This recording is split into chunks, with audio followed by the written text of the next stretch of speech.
Pour ne rater aucune de nos vidéos, n'oubliez pas de vous abonner et d'activer la cloche. On est les premiers, oui, mais so what? Comme on va dire, on a 5% de chômage. Emmanuel Macron, c'est un très bon publicitaire. Je veux dire, ce qu'il a fait là, c'est très malin. Il se dit, bon, elle est arrivée au bout, il faut changer le produit, on fait venir Gabriel Attal. C'est ça le macronisme, c'est des slogans. Bonjour tout le monde, je suis ravie de vous retrouver pour un nouvel épisode de l'Instant Porcher. L'Instant Porcher, c'est un petit moment qu'on se prend entre nous avec Thomas pour analyser, décrypter et avoir les clés pour comprendre ce qu'il se passe autour de nous. Ça fait déjà 3 mois qu'on tient le pari qui a pu sembler fou, faire tourner une télé d'infos indépendante et engagée, des luttes. Merci pour votre force, le média ne tient que par vous. N'hésitez pas à rejoindre l'aventure de manière pérenne en vous abonnant à partir de 5 € par mois pour soutenir la première coopérative médiatique de France sur le petit écran. Bonjour Thomas. Salut Lisa.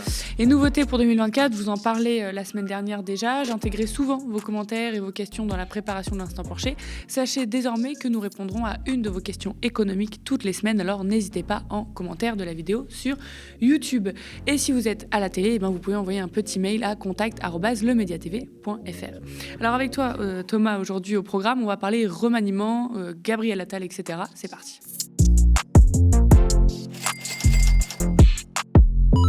Ça y est, on arrive enfin presque au bout du remaniement ministériel. Après une semaine de vide intersidéral où l'on se perdait en conjectures et les breaking news qui suivaient les voitures et les camions de déménagement, où Emmanuel Macron a joué le suspense pour faire oublier la loi immigration quand la réforme des retraites est déjà aux oubliettes, voici le sésame, la liste du nouveau gouvernement. Tout d'abord, l'annonce de Gabriel Attal, Premier ministre, plus jeune homme Premier ministre, 34 ans, Premier ministre ouvertement gay, et j'en passe. Ce pur produit d'école privée serait-il une marque de progressisme ? Pas tellement, on va voir ça.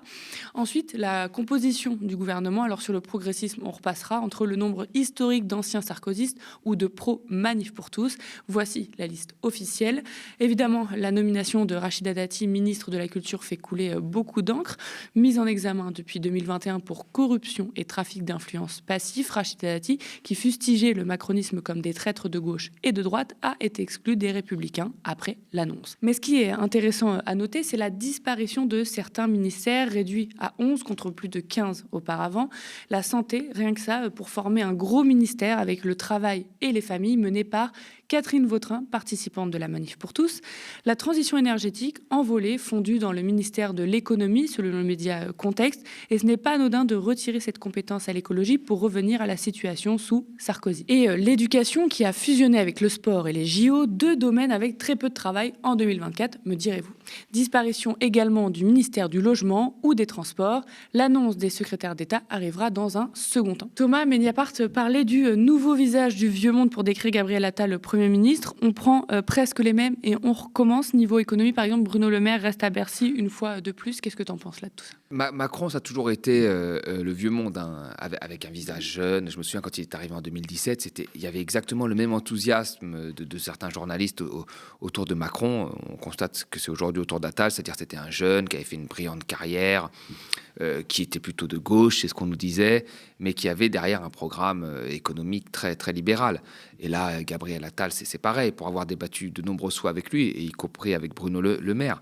Ils sont parfaitement interchangeables. Sur la politique économique qu'ils vont mener, c'est la même, mais la même au millimètre près. Ça va être toujours la réduction des déficits par la coupe de la dépense publique, le fait de retirer des protections aux gens pour soi-disant libérer les forces du travail. On est vraiment dans la même pensée qu'est la pensée dans la continuité de celle de Macron de 2017. Donc rien ne va changer, et tu l'as très bien dit dans l'introduction, c'est un changement purement cosmétique qui a pour but d'occuper l'attention d'un certain nombre de gens pour qu'on puisse parler et faire oublier la loi immigration, comme la loi de la réforme des retraites a été oubliée, comme avant les lois travail ont été oubliées, comme avant la baisse de la fiscalité sur les plus riches a été oubliée, comme avant les baisses sur les entreprises ont été oubliées, et ainsi de suite, et ainsi de suite. Dès ses premières minutes comme chef de gouvernement, Gabriel Attal a imposé le ton soufflé par Emmanuel Macron, tu viens de le dire, travail, ordre, on regarde. Libérer le potentiel français, cela veut dire continuer à transformer notre économie autour de 3 axes majeurs. D'abord, la priorité donnée au travail. Travailler doit toujours être mieux valorisé que ne pas travailler, alors que l'inflation, je le sais, continue de peser sur la vie des Français. Ensuite, c'est l'acte 2 de la libération de notre économie, notamment avec la simplification drastique de la vie de nos entreprises et de nos entrepreneurs. Et c'est enfin l'action résolue que nous devons mener pour notre jeunesse, dont le talent ne demande qu'à s'exprimer. Ce qui est certain, vous savez, c'est qu'on est dans une situation qui est difficile, y compris d'un point de vue des finances publiques, et que ceux qui expliquent que finalement, il y a une forme d'argent magique, en fait, expliquent aux classes moyennes qui travaillent, aux Français qui travaillent, qui eux ne sont pas dupes, que finalement, on va peut-être leur donner d'une main ce qu'on va leur reprendre de l'autre. Parce qu'à la fin, il y a toujours quelqu'un qui paye. Donc moi, je ne mentirai jamais aux Français, y compris de ce point de vue-là. Alors ça y est, les lignes du macronisme sont bien tracées. Simplification de la vie des entreprises, le travail encore et toujours le travail, la vérité parce qu'on n'a pas d'argent magique et la tentative de séduction des classes moyennes. Comment tu analyses ces premiers discours ? Ils sont sans aucune surprise dans la continuité de Macron, encore une fois, de la philosophie de Macron depuis 2017, c'est-à-dire il faut avantager ceux qui travaillent. Ceux qui ne travaillent pas, c'est un choix, donc il faut leur retirer des protections. Alors c'est ce qu'on a fait avec la réforme de l'assurance, c'est ce qu'il a fait avec la réforme de l'assurance chômage, qui pourrait se poursuivre, parce qu'ils vont avoir du mal à avoir leurs 5% de chômage sans faire en sorte de rendre beaucoup plus difficile l'accès au statut de chômeur et donc supprimer encore des prestations pour les plus vieux peut-être. C'était l'idée de Bruno Le Maire ou ailleurs. C'est l'idée que voilà, on peut faire travailler les gens beaucoup plus longtemps. Comme ça, on fait des économies sur les retraites, mais en même temps, voilà, on permet à certains de dire qu'on pourra travailler jusqu'à un certain âge et que ceux qui veulent peuvent. Donc, on est vraiment dans la même logique. Après, sur les classes moyennes, au début, il a baissé les cotisations qu'il a remplacées par de la hausse de la CSG en 2017 en disant que ça allait relancer le pouvoir d'achat. Qui s'en souvient, tout le monde a oublié. Donc là, ils vont rester sur les 2 milliards de baisse d'impôts promis par Emmanuel Macron, qu'il avait sorti du chapeau comme ça l'année dernière, qu'il n'a pas mis dans ce budget parce qu'il n'y avait pas les moyens de le mettre, qui va peut-être mettre dans les budgets futurs. Mais ces 2 milliards, il ne faut pas être dupe. Ça va faire une économie par personne de 30 €, pas plus. Donc avec l'inflation que l'on connaît encore, enfin les prix élevés, même si l'inflation se réduit, les prix élevés que nous connaissons encore, et le fait que les salaires n'aient pas rattrapé ces prix, pour les gens, ce ne sera rien du tout. Et ce fameux « on n'a pas d'argent magique, il faut qu'on fasse des économies ». Oui, mais ça c'est assez marrant, c'est qu'il l'a ressorti hier aux 20h, qui était une de ses premières prises de parole. Il a dit « ceux qui vous font croire que l'argent magique existe, vous le reprendront d'une main ». Alors c'est assez marrant parce qu'il a fait exactement la même chose, Emmanuel Macron. C'est que chaque fois qu'il a baissé la taxe d'habitation, qu'il a baissé les cotisations, qu'il a donné l'impression de redonner du pouvoir d'achat, il les a repris ailleurs. En supprimant des postes à l'hôpital ou en supprimant des postes dans la fonction publique. Donc ce qu'on vous donne d'un côté dans le pouvoir d'achat, on vous le retire ailleurs et vous allez devoir payer plus cher pour avoir le même service. Ben là, il a dit ça pour l'argent magique. Et il reprend une phrase du président lui-même, parce que l'argent magique, ça vient d'où ? Ça vient de cette phrase que Macron avait dit quelques mois avant la crise du Covid à une aide-soignante du CHU de Rouen, où elle avait dit on a besoin de moyens. Il lui a dit il n'y a pas d'argent magique, il faut réduire la dette et le déficit. Et après, on a eu le Covid, et en premier poste, c'était l'hôpital. Et là, Macron a dit, oui, on va se réinventer. Et moi, je me demande toujours, et je me poserai toujours cette question, si on avait mis les moyens avant, combien de morts on aurait évité ? Probablement beaucoup. Donc là, il ressort le même vocabulaire, c'est qu'il n'y a pas d'argent magique, donc il faut réduire les déficits. On réduit les déficits pas en relançant l'activité, ça n'existe pas chez eux, parce que l'activité ne se relance pas par l'investissement public. Donc on réduit les déficits publics en baissant la dépense publique, tout en voulant baisser les impôts. Et moi, j'ai bien peur qu'au final, l'effet escompté soit moindre, c'est-à-dire qu'on va baisser la dépense publique, ce qui va baisser encore plus le PIB, ce qui va encore plus baisser le déficit en pourcentage de PIB. Alors, c'est lié avec ce que tu viens de dire. On l'a dit, Bruno Le Maire est resté à Bercy, qu'il tient depuis presque 7 ans maintenant.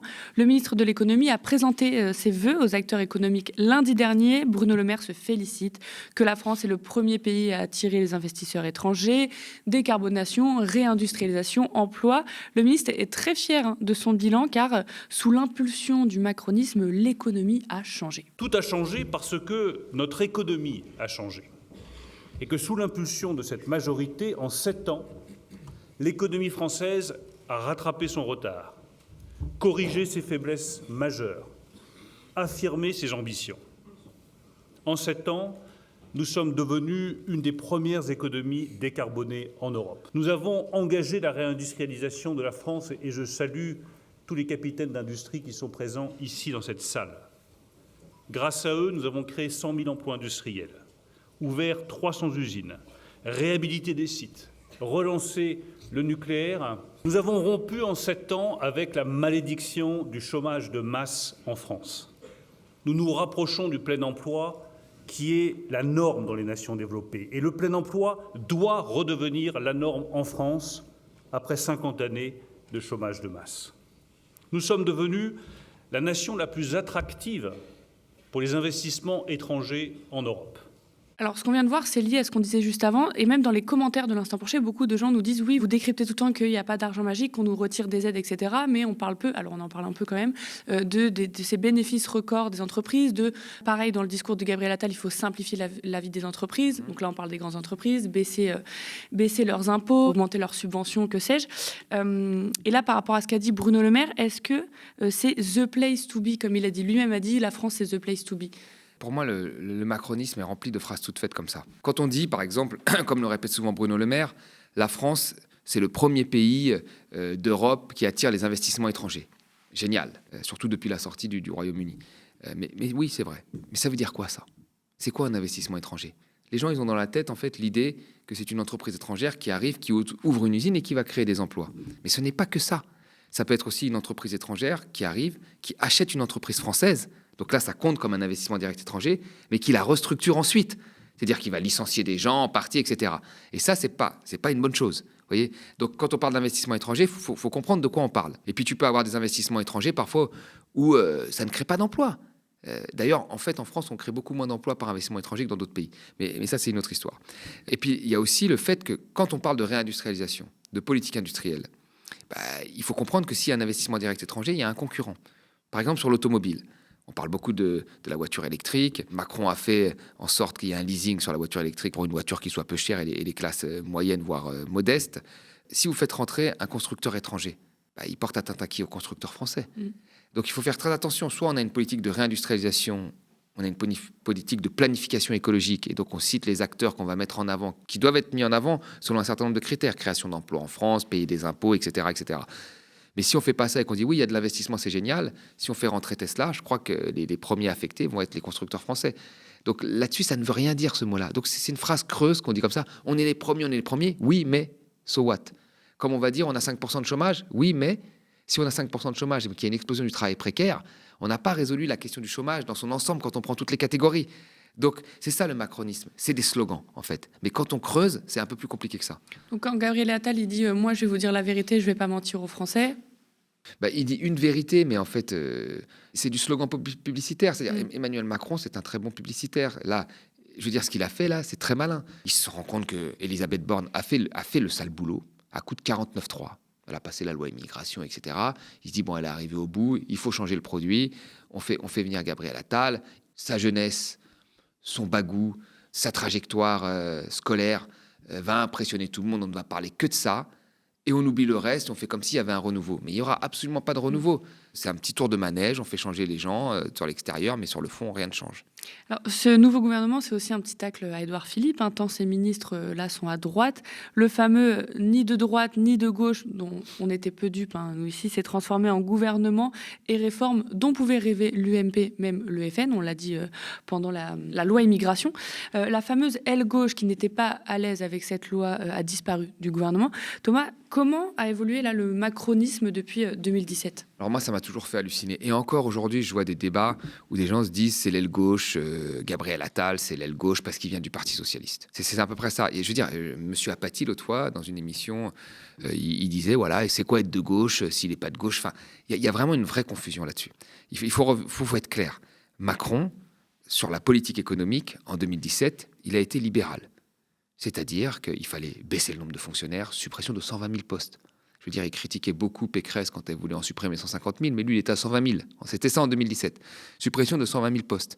Baisse de 25 milliards sur la sphère sociale, sur l'assurance maladie, la santé, sur l'assurance chômage. C'était ça, Macron. C'était loi travail, baisse d'impôts sur les plus riches. Donc là, on est clairement dans une philosophie libérale, donc de droite. Très clairement, il faut le dire. Après, sur le sociétal, en 2017, Macron n'a pas fait une référence hasardeuse à l'immigration. C'est vrai, il n'a pas parlé, alors que traditionnellement, la droite s'attaquait toujours, un petit peu dans la lignée de Marine Le Pen, aux questions d'immigration. Lui, il n'en avait pas fait un mot. Et donc, sur le sociétal, il était plutôt vu de gauche. Donc, c'était le libéral de droite et le sociétal de gauche. Sauf que là, il y a une vraie conversion, parce que même sur le sociétal, avec la loi immigration, mais aussi avec ses propos sur Depardieu, il est devenu extrêmement conservateur. Donc aujourd'hui, il est libéral sur l'économie, ça n'a pas changé, et conservateur sur les questions sociétales. Mais à la base, sur l'économie, je ne comprenais pas, moi, comment les gens pouvaient dire qu'il était de gauche, ou qui pouvaient dire qu'il y avait la flexisécurité. On l'a rappelé 1 million de fois ici, la flexisécurité qui visait à donner des prestations chômage aux démissionnaires et aux auto-entrepreneurs avec l'ubérisation de l'économie, eh ben, elle se faisait sous une condition d'économie de 10 milliards sur l'assurance chômage. Ce qui veut dire qu'on allait donner plus de prestations aux gens, mais en faisant une économie sur l'enveloppe globale. Ça veut dire quoi, ça? Ça veut dire que les gens vont avoir moins de prestations dans leur poche, mais aussi moins longtemps. Donc, on savait même que ce qui était social, sécurité, était conditionné à des économies. Donc, il n'y avait rien de social. Donc, là, c'est pareil, Attal. Il faut regarder. Il a été ministre du budget. Bon, on était dans la même lignée habituelle. Il faut couper les dépenses publiques, il faut faire des économies, etc., etc. Là, il nous dit, il faut privilégier le travail, la France qui travaille. Enfin, pourquoi pas, mais c'est pas parce que on va couper les protections aux gens que les gens vont plus travailler. C'est ça qu'il n'a pas compris. Or, lui, il part de ce principe-là. Et une dernière chose que je dirais, c'est on est toujours dans la simplification, la continuité de la baisse d'impôts. Tout ce qui nous a été promis avec des réformes quasiment similaires. Parce que pourquoi on a fait la première loi travail? Simplification. C'est le PS. Pourquoi on a fait la deuxième loi travail? Simplification. Pourquoi on a fait le CICE? Simplification. Pourquoi on baisse les impôts? Simplification. Et chaque fois, on nous dit ça va relancer l'économie. Ça va être super. Et c'est jamais aussi super qu'on nous le dit. C'est jamais aussi super qu'on nous le dit. Ça relance les dividendes, quoi. Voilà. Et là, la question, en fait, c'est toujours d'aller plus loin encore. Et moi, ce qui m'étonne, c'est que j'ai toujours l'impression, moi, de revivre le film de 2017, en fait. Parce qu'on nous ressent toujours, ah là, on va aller là-dessus. Mais on l'a déjà fait. Quels ont été les effets? Pas grand-chose. Beaucoup d'études, en plus de France Stratégie, etc., le disent que les effets n'étaient pas ce qu'on nous avait promis au départ. Mais on continue. Il y a même un déni qui est très fort, une négation quand on dit à Bruno Le Maire la France s'appauvrit, qu'elle dit non, elle s'appauvrit pas, alors que les chiffres montrent que les Français sont en train de s'appauvrir.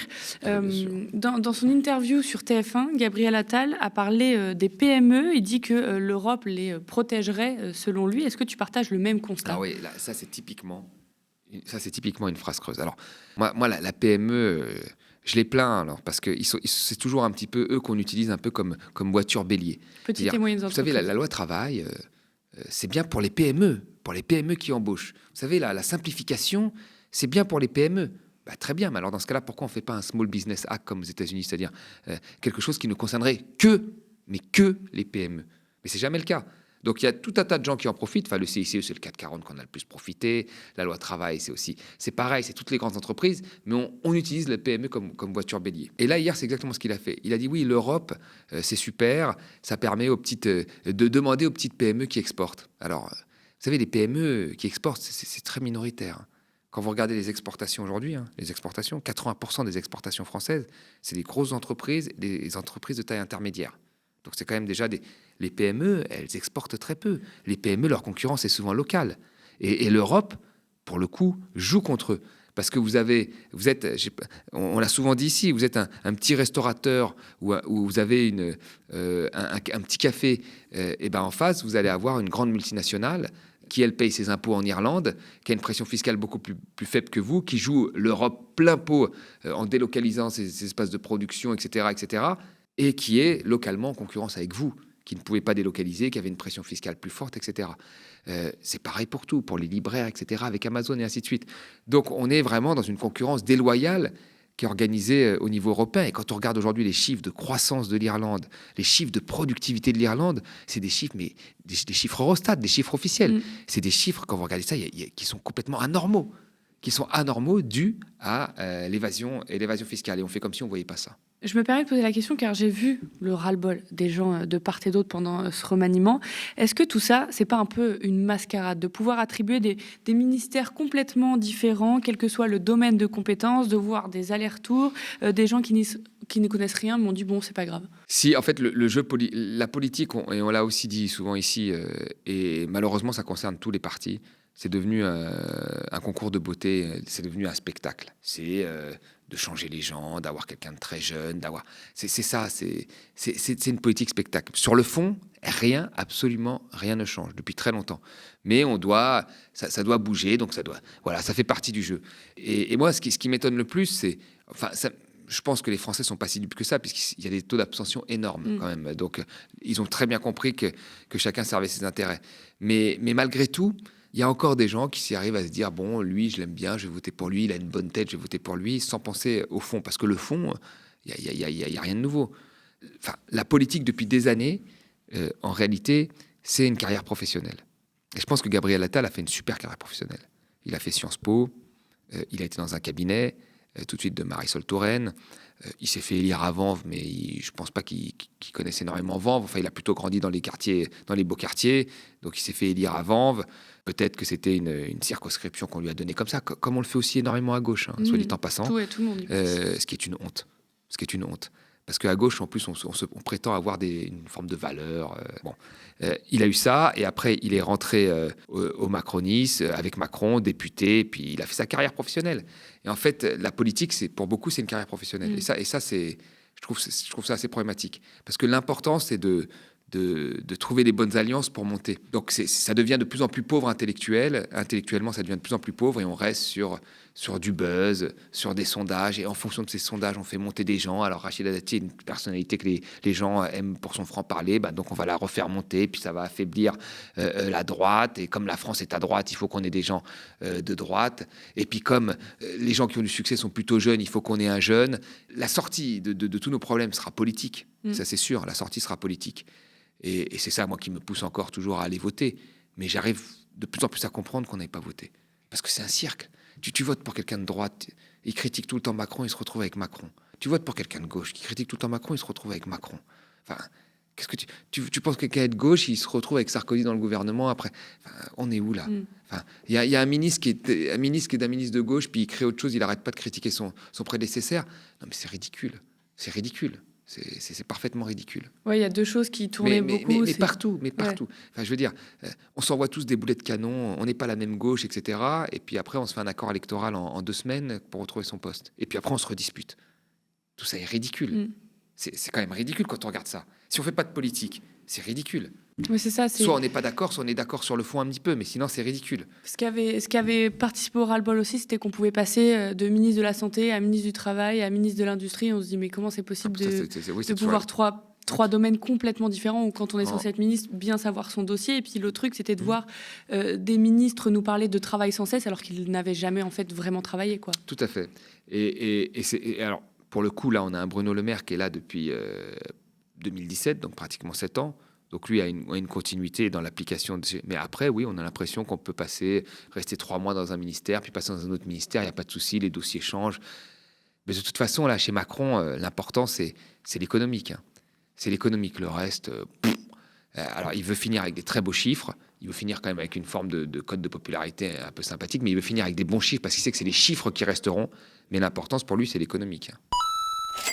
Et on vous l'a dit la semaine dernière et en début d'épisode, nous prenons une question par semaine pour la poser à Thomas pour mieux comprendre l'économie. Cette semaine, la question vient de Will. Entre les prises de décision plutôt bien vues prises en Belgique face au pouvoir d'achat et celles prises en France qui ratent et nous appauvrissent, quel stupide calcul politico-économique fait Bruno Le Maire pour ne même pas regarder son voisin belge et corriger le tir? Bah oui, tout à fait. Enfin, parce que vous savez, la Belgique, en fait, ce que nous dit cet auditeur, c'est qu'en Belgique, en fait, les salaires sont indexés sur les prix, ce qui fait que les salaires ont augmenté très fortement et qu'ils ont suivi l'inflation et qu'on a préservé le pouvoir d'achat des Belges. Et d'ailleurs, les Belges ont eu un surcroît d'activité plus important que nous. Et pourquoi nous, on n'a pas fait cette piste-là? On ne l'a pas fait parce qu'on nous a dit, on l'a répété 1000 fois, que ça allait augmenter l'inflation, ça allait nous conduire à la surinflation, manque de peau, puisqu'aujourd'hui, les Belges ont une inflation négative. Donc tout va bien, tout va très bien. Ils ont même les pays qui ont indexé leur salaire sur les prix ont une inflation qui est parfois restée en dessous de la moyenne de la zone euro, donc tout allait bien. Donc oui, pourquoi on n'a pas suivi cette voie? Et là, c'est là que les contradicteurs doivent parler à Gabriel Attal et lui dire, quand vous dites que la classe moyenne, c'est important pour vous, la classe moyenne, elle a été laminée par l'inflation.